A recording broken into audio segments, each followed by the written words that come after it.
Yo, what's up, guys? Don't worry about the room, like back here, because it's like we're getting that together. But at least I got this side of the room straight. This side of the room straight. I'm giving y'all content, okay? That's all that matters. But normally people make videos for 2024 like a couple days after, maybe a week after 2024, where we should change to 2025. I'm doing this on New Year's Day. You know what I'm saying? And hopefully I get this drop today. All right. So every time I watch a YouTube video, I'm watching it for the first time with you guys. And then I'm gonna make my comments. And then I want you guys to make your comments at the bottom. You feel me? And then we get better at this. It's the first time I'm doing this. So, let's just start this off. 2024 has been an eventful year to say the least. From elections, assassinations and war to high-profile arrests, acquittals and breakdancing, 2024 has had it all. So let's explore these big events and worldwide trends that defined the past year, starting all the way back in January. While 2024 might have proven the old adage that change is only constant, when it first began, everything seemed like it might stay the same. While 2022 and 2023 had seen new wars erupt, going into 2024, people weren't holding their breath waiting for peace. Lots of the old conflicts from previous years kept marching on. A year later, and the front line in Ukraine has barely moved, while the West Bank and Gaza Strip are still engulfed in conflict. The numerous lesser well-known civil wars across the world, like in Myanmar, faded into the back. What the fuck was that? What's Namanama? What's Namanama? I know about the Russian shit. Well, I don't know nothing about Namanama. But I didn't even think the Russian shit was crazy. Because in 2024, people had Ukraine flags up. They had like you bless Ukraine. It was the lights change on buildings. Like we was really supporting Ukraine. You know what I'm saying? We were really supporting Ukraine. We know really nothing about what was going on, but we was like, yo, Ukraine, yo, we got you. I was just hoping. I ain't gonna lie. I was just hoping that some of the Ukraine women came over here, and then like we can mingle with the Ukraine shorties, and they be like, oh, American, French fries, pizza, cheeseburger. 2024 was different though. With elections scheduled across the world, including the UK, France and the US, everyone knew that there was a lot of potential for change. Taiwan was the first major country in line in what would become a rare event this year. Their incumbent Democratic Progressive Party won the presidency with over 40% of the vote. And Not gonna lie, I don't know anything about that. I know nothing about that, so I can't speak on it. If you know anything about it, leave your comments. this wasn't a complete victory though, with the DPP losing their majority in the Taiwanese parliament. Looking back on it now at how incumbents have fared throughout the year, they ought to be happy they didn't lose much more. This result could have had major implications for the future and China's increased aggression against the island nation. And while Taiwan was wrapping up their election, the US political machine was still getting started. In February, Biden won his bid to stand for re-election in the Democratic primaries, facing very... Hold on, wasn't China like fucking with Taiwan? Like like aircrafts over Taiwan, like or close to Taiwan, just to like fuck with them. I think I heard something about that. I think I heard something about that, and I think our us not minding our business and shit. We were like, yeah, stop doing that shit, or we gonna take your asses out, or yeah, we gonna do something. But I think we were helping Taiwan too, or we would say we were going to help Taiwan. I think I might be wrong. little opposition to his ticket. This was despite clear health concerns, of course. Even though the media denied it, everyone could see it. In January, a prominent professor gave Biden a 75% chance of living through a second term. A month later, the special counsel investigating his use of classified documents described Biden in much less favorable terms. While he found no wrongdoing on Biden's part, he did conclude that Biden had significant memory issues and limitations. And this was just one warning sign amongst thousands, but they all seemed to fall on deaf ears. Even at this point in the year, many Democrats felt it was too late to change candidates and impossible to convince Biden to step aside. Meanwhile, Germany became one of the first countries in the EU to legalize cannabis possession and use. While the country has been de facto legal in countries like the Netherlands for decades, Germany became the first major economy in the bloc to write it into their laws. Do we fuck with Germany? It's Russia we don't fuck with, right? We fuck with Germany, right? Shout out to the Germans, I think. No, do we not fuck with Germany? I think it was a reason. I don't know. Legislation could potentially bring in billions in tax revenue, and cannabis is almost certainly less harmful than other legal drugs like alcohol, it still had its critics who wondered what the proliferation of the drug might do to Germany as a whole. Depending how it all goes over for the next few years, this could be the start of a wave of legislation across the continent. In March in the UK, the government blocked the sale of the Telegraph Group, one of the major newspaper companies, to a UAE-led business consortium. It came as a shock considering the UK has sold pretty much everything of value over the past few decades. Whether it's luxury properties and land rights in the capital, huge estates and tracts of land in the countryside, or even the biggest sports teams and leagues, the UAE and other foreign interests have bought up all of the UK. But the UK government decided to finally draw the line at newspapers and the media, although how long this will last remains to be seen. In April, we then saw another big election for the world, this time in South Korea. The country operates a system similar to the US, with parliamentary and presidential elections separated by years. The winner of the previous election was hoping to gain a majority in parliament. Shout out so Squid far, Games. with a powerful opposition party in control of the national.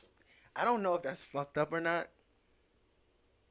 Like, I really don't know if that's fucked up or not. That I was just like, yeah, I know them from Squid. But shout out to Squid Games.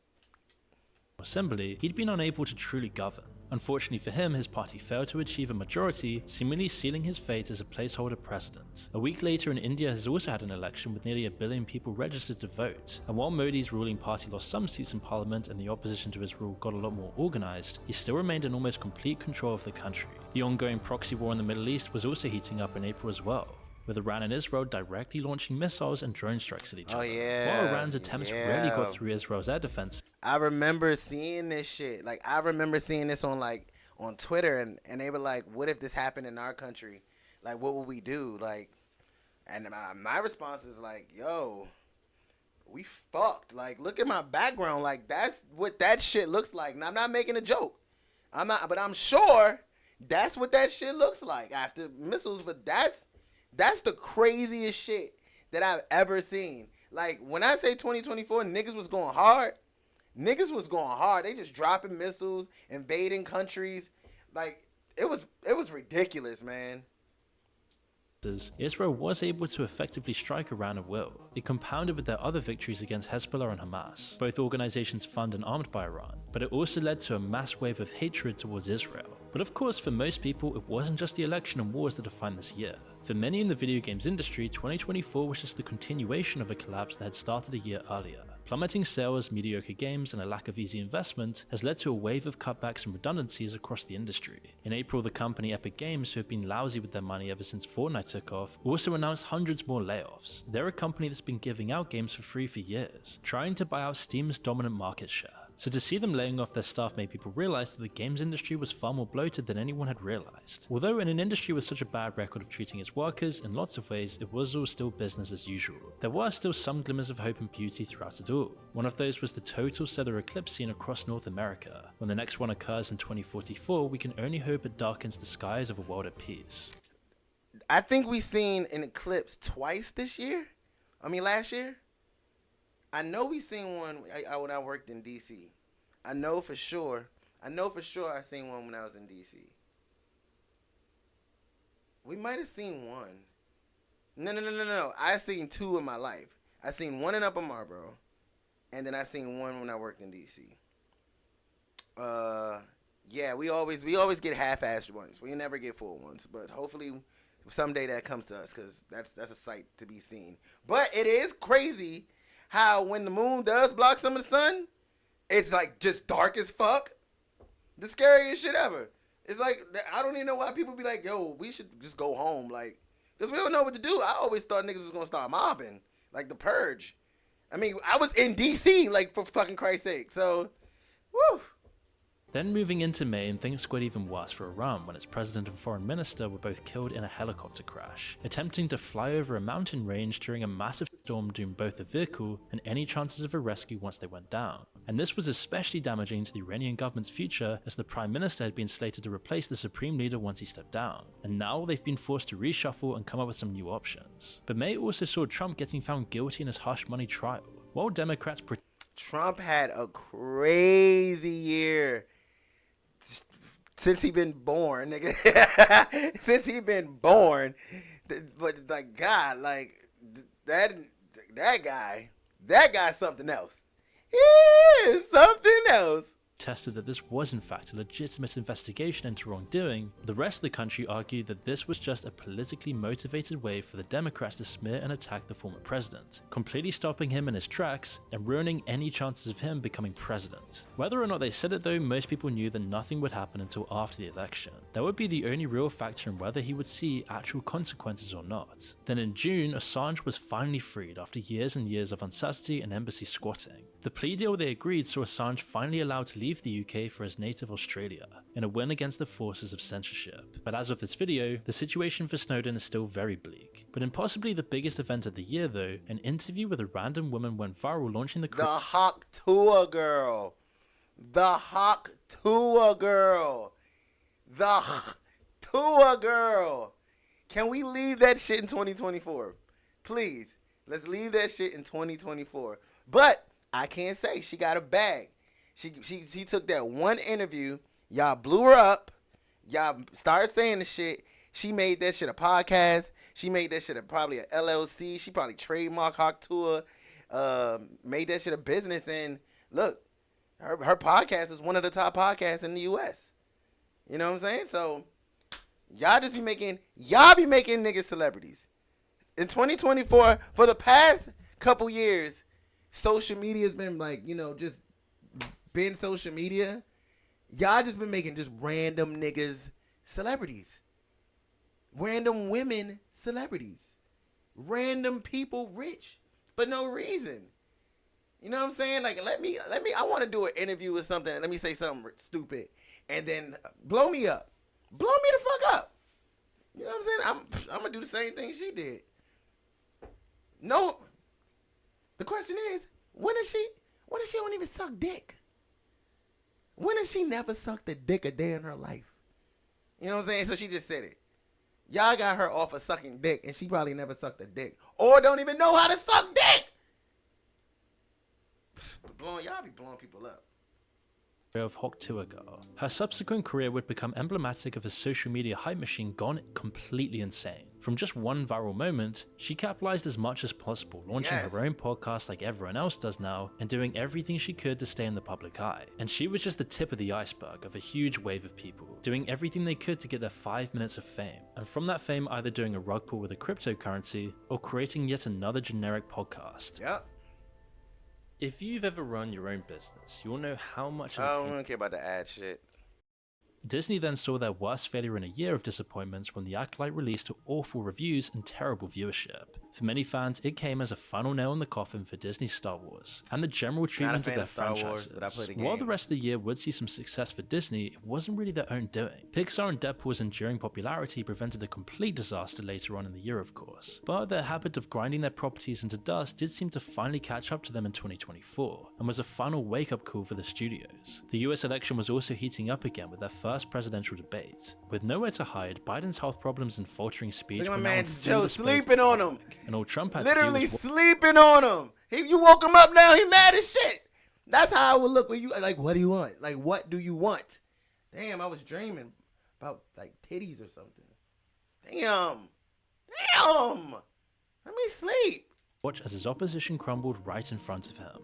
And I'm going to continue to move until we get the total ban on the total initiative relative to what we're going to do with more Border Patrol and more asylum officers.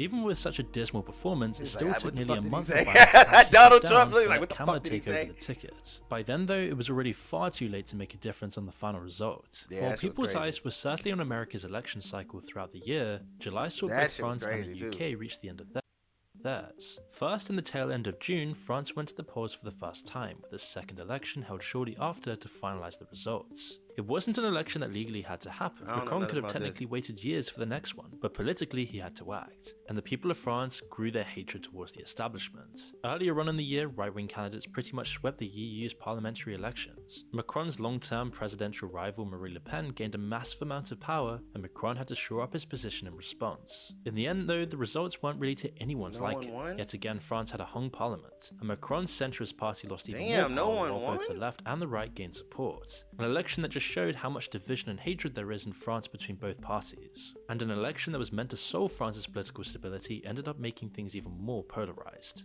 It wasn't an arrangement that would last for long. At pretty much the same time, the UK was also staring down the barrel of another election. After well over a decade in power, the Conservative Party had run through every possible leader it could offer, and they ended up with nobody's favourite or anyone's elected choice, Rishi Sunak. Keir Starmer as leader of the opposition. France, like, we hate everybody. Everyone expected a landslide France, purely like, based on how tired like people were of nobody, the bro. government. And when the results finally came through in early July, it was even worse than most people had thought for the Conservatives. Labour won a huge amount of seats in Parliament, giving them an overwhelming majority. But under the surface, they didn't actually win that many votes. People just wanted change because of the UK's first past the post system, meaning Labour won nearly 2/3 of Parliament with only just 1/3 of the total votes. Meanwhile, Reform UK had massively damaged the Conservatives by taking nearly 15% of the total vote and getting themselves a few seats in Parliament. But while their footprint in Westminster is small right now, they could easily grow to replace the Conservatives as the UK's main right-wing political party, with even the backing of Elon Musk, making it clear that no matter the country, everybody wants change. With terrible economies, growing crime, and growing instability throughout the West, it's clear why so many drastic changes have happened this year. July also saw an event that should have had a much more lasting impact. Yeah, on man, news, that was but almost crazy faded too. away with That was crazy. On 2024, we almost seen the president-elect almost get assassinated in our lifetime. Like, we hear about it, like the John F. Kennedy's assassination and the Abraham Lincoln the Abraham Lincoln assassination. But we almost seen in our lifetime, in 2024, our president elect almost get assassinated, bruh. Like, that would have been crazy as shit. Been crazy. And this wouldn't be on no, this will be everywhere. Like, in 4K. The news probably wouldn't show it all, but we definitely would post it on Twitter or Reddit or any social other platforms. We would have literally seen that shit. Incredibly big month for the music industry, although not in a way that most people expected. Earlier in the year, Kendrick Lamar and Drake's public feud brought some deeply disturbing allegations to light. This month, now, I'm not gonna lie, that shit was the biggest shit that happened in music, besides the Diddy thing. This beef it's like I needed it. I needed to hear some competition, and everything was perfect. I needed that. Thank you, Kendrick. Thank you, Drake.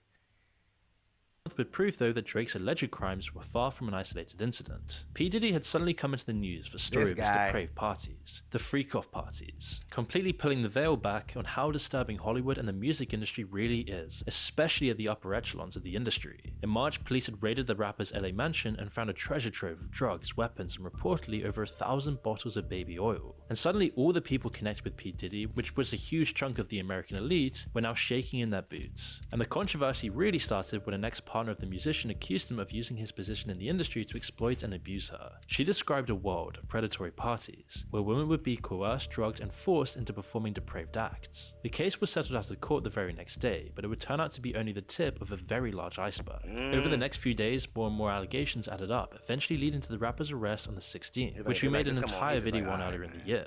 We could easily see lots more crimes exposed in the industry over the next year, as it seems the top of the celebrity industry has some very disturbing secrets that I know that sounds messy. I know that sounds super messy, but I cannot wait till this trial happen, till niggas get exposed, till niggas get put out there. Meek Mills, did you do it? Did you do it? Get up, Rock! Rock it up! trying to hide. A similar veil was also being lifted in the influencer Yeah, world, Mr. Beast as was Mr. in Beast, hot who water. enjoyed years of interrupted dominance in the YouTube world, suddenly found himself in hot water.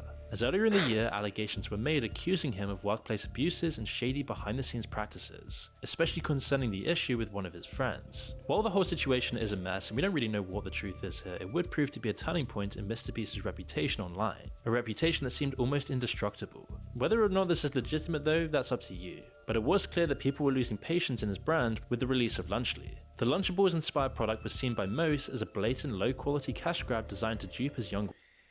For the Lunchable shit, like the Lunchable shit, it's like it's just a what is that called? Snackables or some shit? I forgot what that thing is called. I think it's called like Snackables or something like that. But then you can't go on a cool ass product like Lunchables, bro. That's every motherfucker's childhood. We all had a Lunchable. It ain't like you ain't never had a Lunchable, or you had a Lunchable as an adult and was like, this is fake. Like, no, you just was like, yo, I want some competition. And I feel like every rich person, every rich like successful business like Mr. Beast bars and all that shit, yeah, it's some dirt on the side. But then you got what is his name? Paul London, in all respects. Paul London, one of my not favorite wrestlers, but dope wrestler, really good at what he does. But he's a snake. You know what I'm saying? He's a fucking snake. He's all for the money. KSI, I don't really know too much about KSI. I don't pay attention to him. Don't pay attention to his music. Don't pay attention to his stream. None of that shit. So I don't know too much about KSI, but you know, like it's all about money, man. At the end of the day, young rich YNs and YWs. Audience. When people bought them, lots of people found they had already gone moldy, and the supposed health benefits they advertised didn't really stand up to closer inspection. Angry responses to criticism from Mr. Beast's business partners Logan Paul and KSI really didn't help the matter either. Although in the grand scheme of things, there wasn't really much here compared to everything else. But the next month would bring another influencer crashing down to reality. And another thing on the fucking Lunchable, these niggas don't make food. I can see if these niggas was like, hey, I went to school for culinary, I went to school for this, I went to school for that. Like I worked at restaurant after restaurant, food products. Like I've done all this. I did all this. They don't know shit about fucking food. Mr. Beast has not did one game about making some food and get $1 million. I don't know any fucking video of KSI because I don't look at KSI videos. Disclaimer, I don't look at any of KSI videos. Does he have a video of him cooking? Logan Paul, does he have a video of him cooking like some gourmet chef ass shit? No. They don't know shit about food. And you are not eating a fucking Lunchable as an adult. I hadn't had a Lunchable since I was able to buy my own food. Actually, my mother, when I was a teenager, she did not give me a fucking Lunchable. That shit was out the door probably in middle school. Maybe early elementary school. You don't know shit about Lunchables. No shit about food. Let's be honest.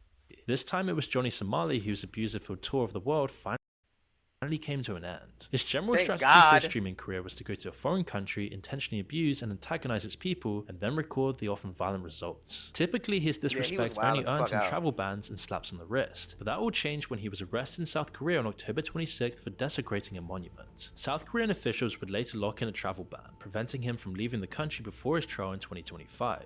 And if convicted, he might actually face up to 5 years in prison, perhaps even more if he's found guilty of other crimes as well. However, November's biggest event was by far the US election. In the days before it happened, polls and mainstream news organizations insisted that it was a 50-50 toss-up with no clear favorites, even though all the gambling markets said otherwise. And almost everybody knew this wasn't true. And the results obviously spoke for themselves. Trump swept every single swing state, taking the election by storm, being yet another huge monumental changing point in the Western political sphere, showing that people were sick to death of the current establishment. In the aftermath, nearly all the legal cases brought against him were thrown out or postponed indefinitely. Even strictly anti-Trump people like Mark Zuckerberg were now almost talking about him positively. Establishment figures from leading journalists to industry magnates nearly all fell in line to secure their place in the new administration.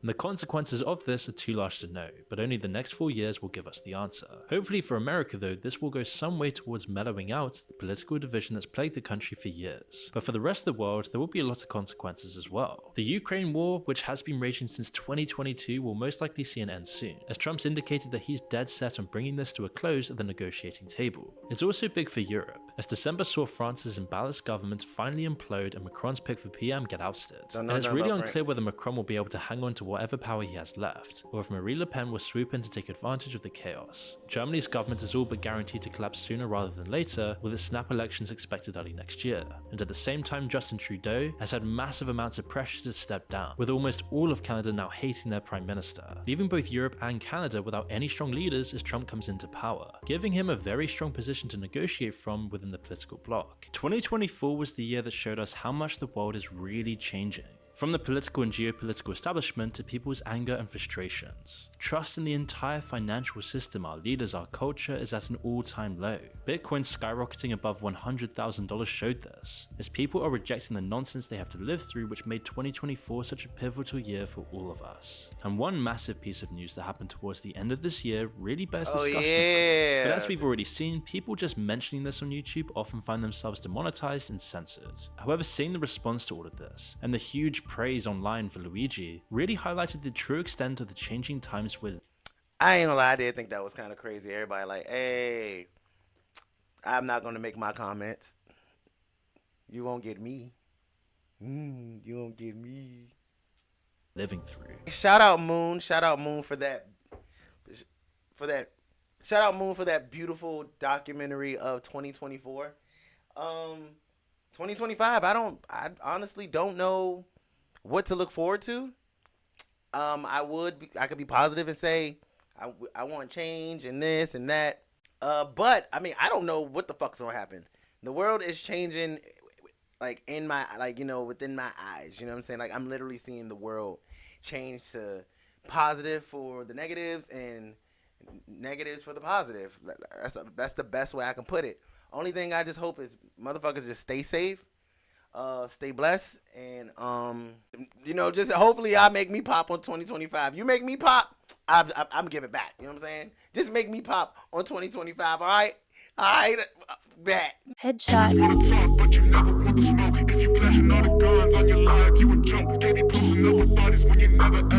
Enough talk. Let it be finished. Headshot.